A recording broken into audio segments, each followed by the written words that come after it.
Hi everyone, how you doing? So welcome to another episode of Shine Your Light. Now today we talk to Jim Lippens, the founder of the largest happiness conference in Europe.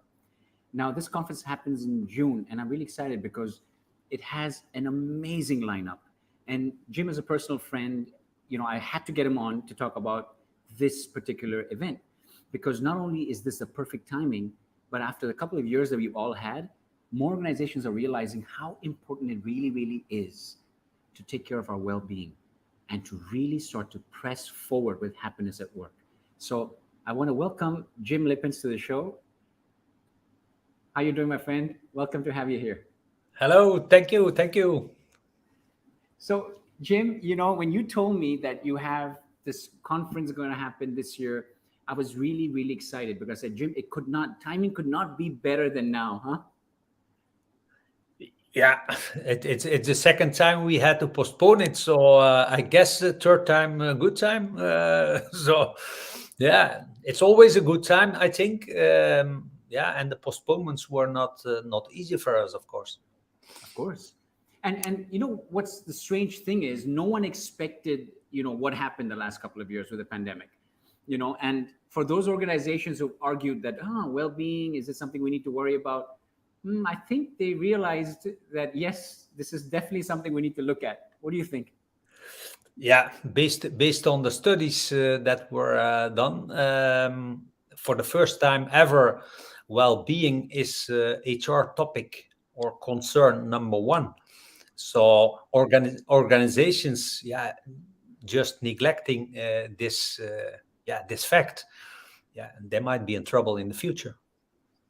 Absolutely. And before we talk about well-being at work and happiness at work, let's talk about actually the conference itself, because I know it's coming up. It's just a couple of months away. So tell us about it. Where is it?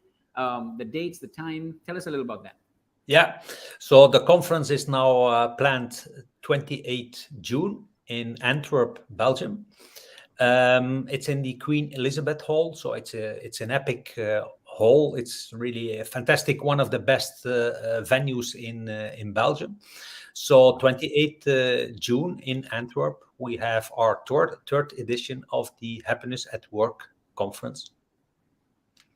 And when you said, I remember you told me this, and you were like, Raj, it's in this hall, and I was like, oh my God, it's going to be unbelievable. And if I know you, the screen in the back and all the little magic, and I know you have a very special, you have a lot of special speakers, amazing. I saw the lineup, but a little birdie told me you have the conscious music code coming in there, so you have some real surprising great elements in there, and I was really happy to see that. Jim, tell me something. How did you get into this? How did you get into conferences and happiness conference?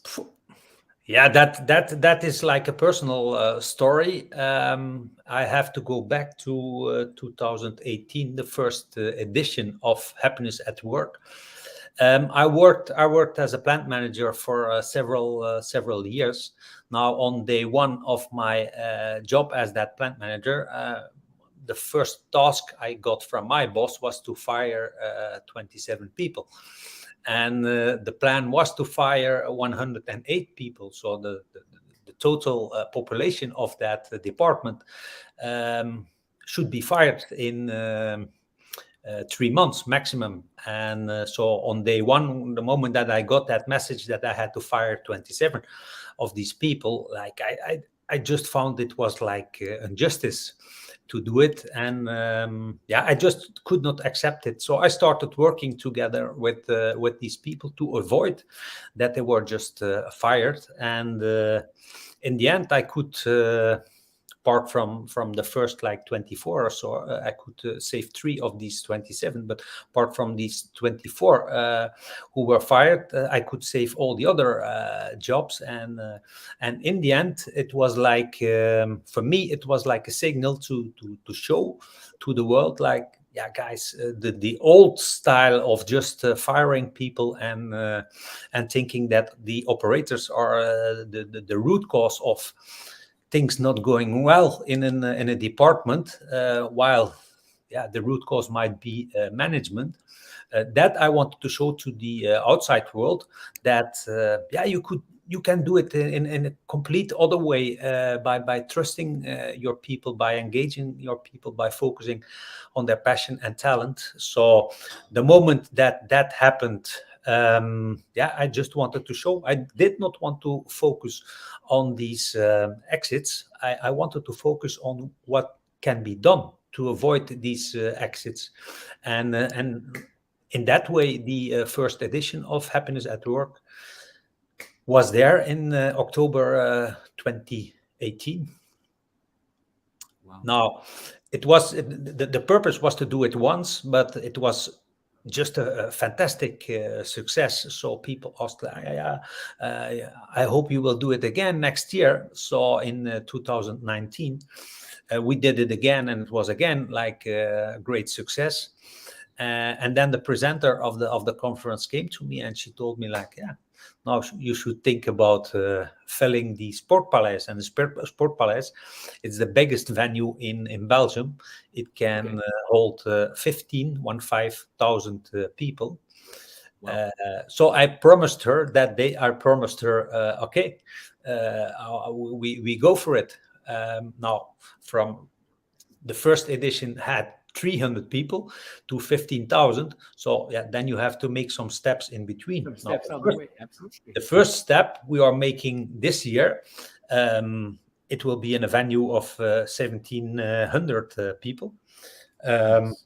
Next year it will be in the same venue, and then we go to 5,000, and then we want to make the jump to 15,000 people. But therefore, you need the best speakers in the world. Well said. Now you've thrown so much my way, so I'm going to take a few nuggets of what you said. I love how you identified in your own journey that early on that by focusing on creating trust, by focusing on a different element, you could flip the scenario. You know, many organizations, and this is something with a lot of organizations around the world, we all are learning, and that's the beautiful thing. And what I love about your conference is the attitude is not, we know everything and this is what you must do. But what I love about, you know, the conference, and we've spoken about this in the past, you and I, is that these are all best practices that people have done. They've tested, they've tried, they failed, then they try again. Yeah. And it's about making something work for you and finding different ways of making it work, Jim. Am I right? It's not absolutely. One solution for everyone. It's not always that way. No. It's always tailor made. So you make a mix of what is possible. Of all the opportunities that are there, you just pick what fits for your organization, and you follow the new trends. Because if you don't, the world is changing so fast. If you don't follow the new trends, you just lose the new generations to come to your organization. And one thing is important to say, like, in the end, it's all about, you know, an organization has to make profit. Otherwise, that's the reason why an organization exists. So that was also one of the reasons why I could keep my department alive. That was where they made 30 years in a row loss from month one. I gave money, so I brought money, and that kept these operators alive. So in fact, it's not like fluffy, or it has nothing to do with fluffy. It is just make a combination, make your employees happy, and happy employees are just more productive. 100%. And you know, you spoke about trends and you spoke about the new generation, and this is one of the phenomena that the corporate world all around the world is now dealing with, is keeping this amazing generation that's coming in, you know, happy and keeping them connected to the companies, because many of these people are like, you're not the company I want to work for, and they know what they want, huh, Jim? Yeah, it's like you have to know the needs of each specific generation. For example, millennials, for example, autonomy. That's like one of their priorities. So they want to decide themselves. They want to be part of the team. They want to be like just the drive of the team. For them, that, for example, is important. For Gen Z, for example, they even it's not about autonomy, it's even more about freedom. So they want Yeah. like really the balance of work and personal life. For them, sustainability, it's even no issue anymore. For them it's like it's normal that Yep. sustainability is integrated in the company. When it's not integrated, that, for example, is something millennials fought for sustainability. Now Gen Z, they say like, yeah, it's normal. Sometimes when they see plastic spoons in the kitchen of a company, they decide not to come to your company. Right. So there's like a shift, and for companies, it's, of course, it's not easy to yeah, just to give all these aspects to your employees. The hybrid work, like that's, it's not easy at all for an organization to, Sure. yeah, Jim, it's funny you bring these topics, and when you talk about these things, the average person doesn't think about it, right? In the sense that, for example, an HR manager who's worked in a company for 25 years, in the olden days, I've done it 25 years, I know what I need to do. But things have changed, and suddenly they have to wake up to the new change. Like you just mentioned, sustainability for maybe the Generation Z is expected. So plastic spoons, why are you using plastic spoons? You don't care about the environment. Boom. I don't want to be part of this company. yeah, What I'm saying is that these kind of changes are are really forcing organizations to really look back at themselves. And if we don't have these conversations and we don't share best practices, a lot of times you don't even know you're doing it wrong, and you lose great talent. That's the sad thing. yeah, yeah, and that's then based on the let's call it the older generation. How open-minded are they to integrate these new influences? If they just think like top down, and if they think I'm the boss and the rest has to listen to me, yeah, then Sure. it becomes a difficult a difficult time for that organization. Agreed. And I'll take a different perspective. Because as you know, I also have an engineering company, and we work, with engineering. Everything is process driven. And I had this conversation about well-being at work for engineering companies, and they go, "Yeah, but that's usually not for us." And I go, "Well, you know what? It can be, and it should be, right? Because there is no this is only for a specific type of industry. Well-being is for everybody. We all, as an individual, have to look at it. How can we really benefit and improve our mind, our body, our soul, so we can contribute and feel full? Yeah. When organizations start to have these conversations, you don't have to go from 0 to 100, Jim. You can go from 0 to 10, and then 10 to 20, and the changes are really appreciated. Isn't it true? Yeah, and one thing is important to know, like where are your employees? Like, and I made a model of it. I will not go in detail here, but in fact, people are happy when their major needs are met. So the moment that there's a big gap in what they ask and what they get, then they get unhappy. It's like in each relation, it's like that. Like the gap between giving and asking, when it's too big, yeah, then there's like a conflict, or there starts to be some friction. But for example, the people who worked in my department when I started working with them, they mainly wanted like safety. They mainly wanted participation. They wanted respect. They wanted trust. Yeah. These basic elements. Now, 2 days or 2 years or 3 years later, they wanted like to focus on their passion and talent. They wanted to use their brains, to be innovative. They asked from my side to be vulnerable, because all the rest became normal. So depending on where your organization is, where your employees are, that defines what happiness at work is. And for example, in a production environment, you don't have to talk about well-being if they have to redo all the things in manufacturing 2 or 3 times, Right. before they can pack them.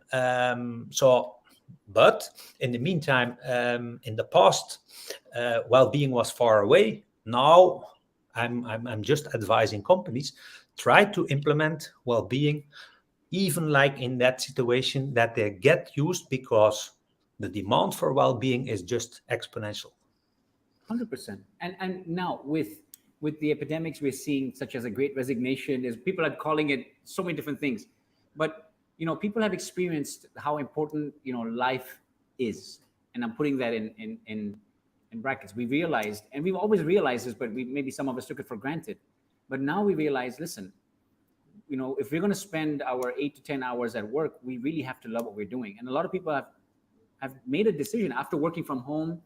They're looking at questions now. They're questioning their organizations and what can we bring to the table. I think it's imperative for us to start to learn from each other and see what else can we do. What else as an organization can we do to not only attract good talent, but to keep our talent so that they are happy. It's really, really important. Jim, tell us about the topics. What kind of topics are you going to be covering at the conference? Well, in fact, the topics I contacted the speakers in 2019. Now, when you see the topics that I asked the speakers for, first speaker, and you just answer if you know one of the the topics, if you can like yourself answer one of the topics. So the first topic on the conference is how to implement the new ways of working. So I asked that question to a lot of companies in Belgium and Holland. Until now, I did not get one organization who can just explain me how to implement the new ways of working. It's in the top three. It's in the top three of concerns how to implement. So Ricardo Semler, he's a guy who was a pioneer with the democratic workplace in Brazil in the 80s. He will talk about how to implement the new ways of working. Then we will have Shane Snow. Shane Snow will talk about how to create a hybrid dream team. So it's not about just creating hybrid working, but it's how can you make like even a dream team working, so even performing better with hybrid working.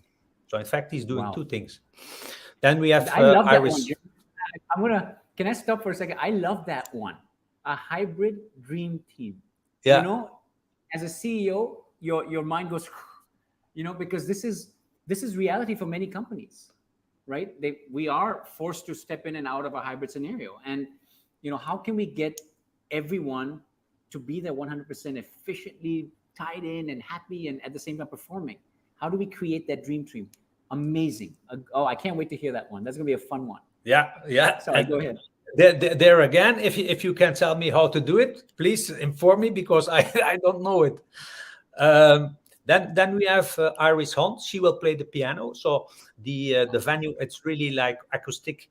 It's fantastic. Like there are orchestras playing, etc. So she will play the piano, and she's used to play for prisoners and for homeless. So she will show, because our audience are mainly HR managers and CEOs, she will show them the impact of vulnerability and true heart connection. So she will try to explain how you make like really one-to-one, really warm contact with your employees. Beautiful. That's topic number 3 of the main speakers. Okay. Then we have Claude Silver. Claude Silver is the first chief heart officer in the world, working for very exciting. The famous Gary V with millions of followers. She will keynote about how to create a culture of belonging. Wow. And while you're sharing, I know you don't want to give everything away because your topics are brilliant, but Jim, honestly, I cannot wait because there's so many amazing topics. And I know that the team has put up some of the takeaways as we were talking, but while people read this, one more topic, if you can share with me, and then I'm going to ask you another question because give me one more topic. Yeah, the fifth topic, because we have 11 local topics also, but the fifth main topic is what are the main pillars of happiness at work and what is the impact of each of them. Wow. I honestly, Jim, I know that we've heard this all the time, the main pillars, but you know what? We need to be reminded, we need to kind of go through this and actually put our head there and see how can these pillars be applied in our organization. So it's a great topic. Yeah. Jim, I'll be honest with you. I love these five already. I mean, I know that each one of those and amazing speakers is going to be really fun. But there's a twist here. And the twist is what you threw to me when you told me that. I said, I got to get you on here. Is you told me, listen, Rajiv, even if you're sitting in Dubai and you can't make it out to us, you are actually streaming this, Yeah. right? Yeah. So Yeah. they get a chance to actually come and experience it. I can experience it if I can't make it, which I will do my best to be there, of course. But in the event, then the good news is you can, from your own home, you can actually watch this event. Yeah. So one of the topics were decided before COVID. So can you imagine creating a hybrid dream team before COVID even started? So in 2019, Wow. we decided these topics. Now, during COVID, yeah, we had to postpone it twice. We were thinking like, okay, maybe we have to postpone it 20 times. We don't know. So during that period, we decided, okay, we want to stream it. So in the venue, there will be in the venue itself, the main hall, there will be like 4 or 5 cameras, but also in all the breakout rooms, there will be cameras. So each workshop, and we will in total have 11 workshops, and then 5 main speakers will be like streamed. And the streaming will be valid during 7 days. So you cannot watch all of them at the same time. So that's the advantage of the people seeing the stream. They can later on just check each of these breakout rooms or sessions separately.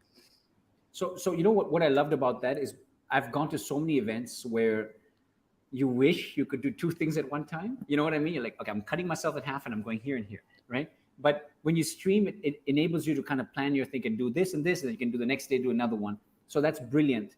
And you don't get to miss anything. So I'm kind of really keen. You know, I know that for many of us who maybe are not traveling, this would be a really great opportunity. So I know you told me that you'll share a link with us. So I'll try to get a link off you, and then on the post, I'll go ahead and put the link there so people can actually know how to access it. Number one, you know, Jim, I know that you and I can keep on going, and I'm excited. I want to share as much, but I don't have. You know, we're going to keep this very limited on time. So before we go, you know, I put up some takeaways because I wanted people to understand that while we're talking, there's so many best practices that you'll be sharing. I'll put them up again now, and I'm going to ask you to pick out of these 5, because I know we've spoken and we touched parts and bits of this, but out of these 5, which one speaks to you the loudest? I mean, what people must, I mean, of course, everyone is important, but what do you feel is one of the biggest, personally, that you feel you'll benefit the most from? Yeah, it's mainly making a mix of all the needs and all the trends that are available for the moment, and be aware of the fact that non-engaged people perform 45% of engaged people. So that means for one engaged person, you need 2 non-engaged person. And what is the cost of engaging somebody? It's just like, giving some appreciation. So it's not costing anything just to double what you are doing. But therefore, you need to know the needs of all these individuals in your organization, and you have to know if these needs are changing, that like the evolution of these needs. That's the main thing. Just be human, and then your profit will just increase, and everybody will be a winner. Beautifully said. Beautifully said, my friend. I mean, you know, when I see these 5 points, for me too, the best practices, you know, we have to continuously learn. You know, so for organizations out there that feel, you know, look, Jim, a lot of people make it very hard for organizations because we say, hey, you guys didn't do it right, but it's not true. A lot of people are trying. And it all starts by having awareness and having the intention to Yeah. start to change. And that's why your conference is so beautiful, is because it gives people the opportunity to take that intention and start to put it into practice. And that only happens when you get more information. So God bless you, Jim. Thank you for bringing this to us. I'm so excited about this. For everybody out there, guys, the good news is it's coming up. He's postponed it for the third time. So I think it's June now. We have it in June, so we actually can make it. There's no excuses now. Um, Yeah.